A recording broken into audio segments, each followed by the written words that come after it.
So picture this. It's 1963. The civil rights movement is at its absolute peak, and the brilliant writer James Baldwin steps up to give a speech called A Talk to Teachers. In it, he makes this incredible argument that America is in the middle of a revolution, and that the biggest threat isn't coming from outside the country, but from within. Today, we're going to break down that very talk to really understand his powerful ideas about what education is truly for. All right, let's get into it. Right off the bat, Baldwin just lays it all out for us. This is his core idea. See, for him, education isn't about, just cramming facts for a test or learning how to fit in. No. The entire point is to build the ability to think for yourself. Everything else, it all comes from that one single powerful idea. Okay, so let's dig into that a little more. What does it actually mean to create that kind of person? Baldwin saw education as the main tool we have to become, truly conscious. It's this whole process of learning to question everything. Everything.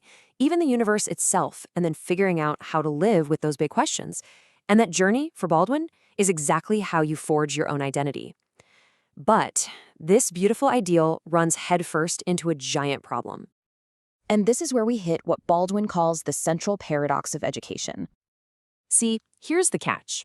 All of this education happens inside a society, and every society has its own goals. So you get this immediate, powerful clash between the goal of creating an independent thinker and the goal of creating a citizen who just follows the rules. So Baldwin just lays out this epic tug-of-war, right? On one side, you've got the purpose of a real education, to make people who think for themselves, who question things. But on the other side, society's goal is way simpler. Create people who will obey the rules and keep things exactly as they are. And these two things, they're basically at war with each other. And Baldwin doesn't mince words about the stakes here. He gives this incredibly stark warning.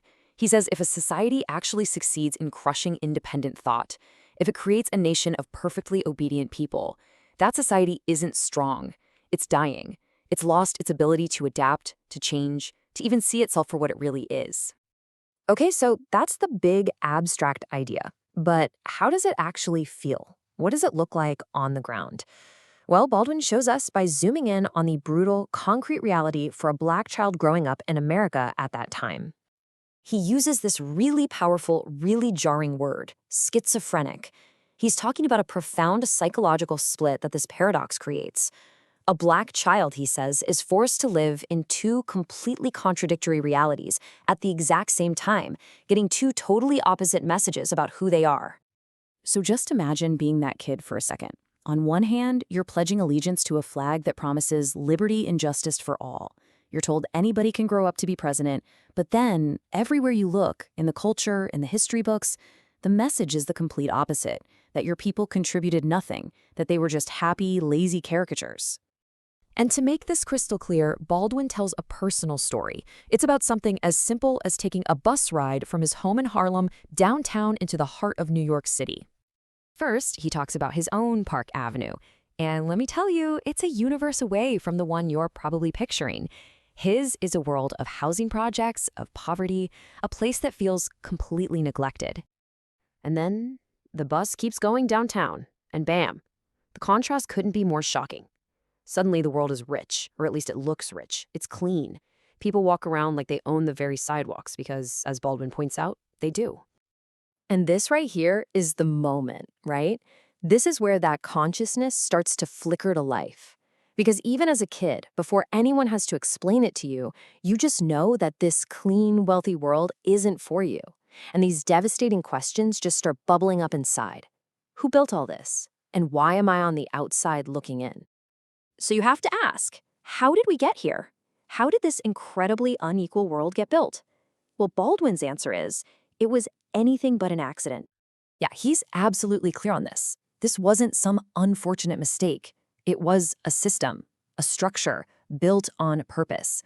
And it was all built on a lie, specifically an economic lie. And here's the brutal step-by-step logic he lays out. First, Black people were brought to America as a source of cheap labor. They were, in his words, indispensable to the economy. But to justify treating human beings like property, the country had to brainwash itself into believing they were less than human. And to do that, you have to completely erase their actual history, replacing it with racist myths. That way, a black child can never discover where they came from or what they're truly worth. Baldwin just cuts right through all the noise and puts it in the plainest, most brutal terms possible. He says this entire complex system was created and maintained for one reason, and one reason only: to make money. So after letting all of that out, where does that leave us?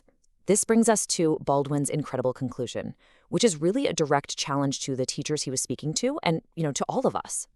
He's basically looked at this whole devastating picture of society, and now he turns it back on us and asks, okay, so what's our role here? What are we supposed to do about it? And let me tell you, his answer is not some easy, feel-good solution. He says that if you're serious about fixing this, you have to be willing to go for broke, to risk it all. And he's brutally honest that if you do that, you're going to face the most determined, ferocious resistance you can imagine from a society that doesn't want to change. So if you know that fighting for the truth is going to be met with that kind of opposition, what then? What is the fundamental duty of a conscious human being? And this is Baldwin's final, unforgettable answer. The obligation, the job of anyone who thinks is to constantly examine the society they live in, to challenge it, and to fight to change it no matter what it costs you. Because according to James Baldwin, that struggle isn't just about an individual life. It is the only real hope that a society has for its own survival.